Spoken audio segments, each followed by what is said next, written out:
What's going on, everyone? So one of the big kind of narratives that's been going around is the Lakers matching up against the Oklahoma City Thunder, because depending on where they fall in the standings, they could end up looking at a second round matchup against the Oklahoma City Thunder.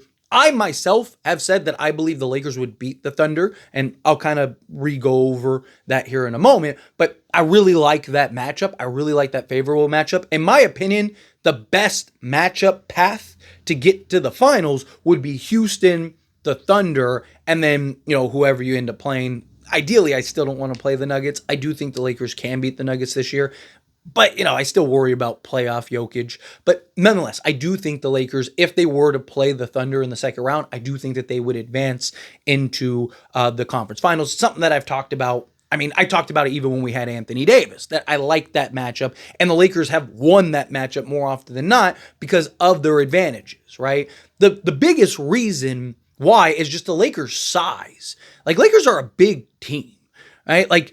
Look at all of their guys. They're all 6'6" to 6'9". Yes, they don't have this size as far as center spot goes and that big physical interior presence, but the reason their small ball is so good is because usually when you think of small ball, it's a bunch of 6'3" to 6'5" guards and then 2 6'8" forwards, right? But the Lakers, it's 6'6", 6'7" Luka, and you could even go, if you didn't want to go, you could go Vando and Dorian Finney-Smith and LeBron James and Rui, right? And you just got this massive, versatile thing where Oklahoma City Thunder, as good as they are, and as great defensively, particularly out on the perimeter they are, it's a bunch of 6'3" to 6'5" guys, right? You look at Alex Caruso and Lou Dort and those guys, they're smaller. Right, even SGA is 6'6", right? So, you're talking about a bunch of 6'3" to 6, we'll call it 6'7" guys, right? So Lakers' size is very important. And on top of that, they're big guys. Chet Holmgren, he's more perimeter oriented. And even a Isaiah Hartenstein, who's great, don't get me wrong, he's strong, he can be physical, but he's not this dominant interior force, right? He's just kind of more energy, effort. I do think he would give the Lakers some fits, but it's not Rui can match up physicality-wise. LeBron can match up physicality-wise, right? So I do really prefer that matchup. It's just how well can you contain SGA? On top of that, you would have the two best players on the court at all times, right? If you want to argue SGA is better than Luka this year, fine, no problem. SGA is having an MVP level season, but Luka's not that far away, and nobody on the Thunder is anywhere close to LeBron, so they would have the two best players. You could argue that the Thunder would have the best player on the court, but the Lakers have the two best players, and as great as, Jalen and Chet are, the Lakers have the experience, right? Luka loves to own OKC. LeBron has owned OKC, right? It's a good matchup for the Lakers. The Lakers match up very well, in my opinion. But there has now started to be this narrative and pickup because we're moving closer to the playoffs and seeding and stuff. And it looks like Lakers are probably going to finish, more likely, it probably finish fourth, right? Which means they would play the Thunder in the second round. I could see them finishing, top, 2 or 3, but if they can finish in the top 4, get first round, that 4-5 matchup, have home court, against Memphis or, the Houston Rockets, that'd be solid. And then, you play the Thunder in the second round. But Marcus Morris recently spoke on it. And I thought the things that he said was kind of interesting. Some stuff, we'll get into it here. And keep in mind, Marcus Morris, not Markieff. Markieff Morris is on the Lakers, right? And he was the twin that won the championship with the Lakers back in 2020. His brother, Marcus Morris, this is him on LA's potentially being the team to take down OKC. LA Lakers, whenever you have LeBron James and Luka Doncic as your primary ball handlers and Austin Reeves as your third option, I love that because now you can put the ball in each of those guys' hands. I felt Anthony Davis was in LeBron's way. LeBron is really a 4 now, and that's the position Anthony Davis wanted to play. He's always on the box. He wasn't stretching it that well. Now you add a top 5 player in the NBA where he's a matchup nightmare. When 77 walks into the building, OKC, Minnesota, Phoenix, Clippers, they dread seeing him. Now he has 23 on his back. What does that equal? 100, which, Luka and LeBron, 77 plus 23, the nickname is 100, which I actually love that nickname. I think that's pretty awesome. But Marcus Morris, I don't know if I would say Anthony Davis was in the way of LeBron because they won a championship together, right? But I do think, and something that I've talked about for years now, is that LeBron James is a 4 at this stage of his career. And I've gotten pushback from some people. Some people are like, no, you're spot on. You're right.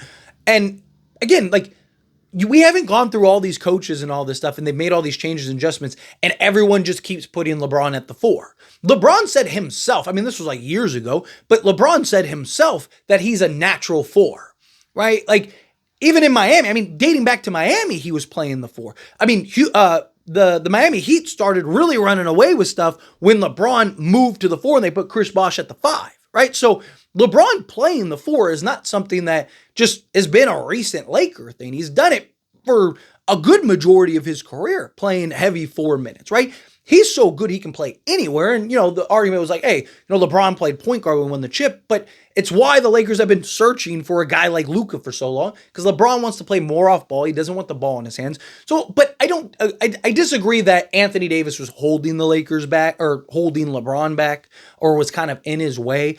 I think the Lakers still could have won a championship if they had the right pieces around, right? But I've said myself that I think this version of the Lakers has a much better chance of winning a championship this year than the previous regime with Anthony Davis. Now, to be fair, right, we don't know what the team would have looked like had the Lakers not traded Luka. We were all waiting around to see what the Lakers were going to make and what trades they were going to make and all this stuff. And, a lot of people were getting frustrated and stuff. I was trying to preach patience. And then it turns out they were working behind the scenes to get Luka, right? Like they said, that wasn't like an overnight thing. That was going on for a month, right? So that's what was happening. The Lakers were trying to get Luka Doncic, right? So, if they weren't in that process, who knows what the Lakers would have gotten? Right? The Lakers might have gotten another center, might have gotten the right pieces. Maybe they go get a Zach LaVine or, who knows what the Lakers end up building that and what that team looks like. Maybe we're all talking about, hey, that version in an alternate reality is better than what this version would be. Who knows? But I do agree that Luka is best for LeBron. And I do agree that Luka and LeBron have a better chance of just dominating a playoff run enough to win a championship rather than LeBron and Anthony Davis, right? Because the best version of Luka is better than Anthony Davis, in my opinion, right? He just controls the game so much more. He loves to play these top teams. He torches these top teams. So I think the chances of the Lakers winning is just far greater with Luka compared to Anthony Davis. And at times, Anthony Davis, we've seen him kind of disappear. Right? Where Luka, you're not going to really have that problem. Luka had the worst shooting night he could possibly have and still gave you a 20 and nearly gave you a 20-point triple-double. What do you have, 21, 9, and 14 or something like that, right? We've seen games where Anthony Davis can't find the bottom of the bucket and he's 9 and 12, right? It's just the ceiling's higher with it. But outside of that, everything else, I do agree with Marcus Morris. I do think that, Luka, LeBron, and Reeves give you the best chance of winning right now. I do have concerns about Reeves in that matchup against the Thunder just because their top defensive guys are Austin Reeves' size. But they don't really have anybody that can check Luka or check LeBron.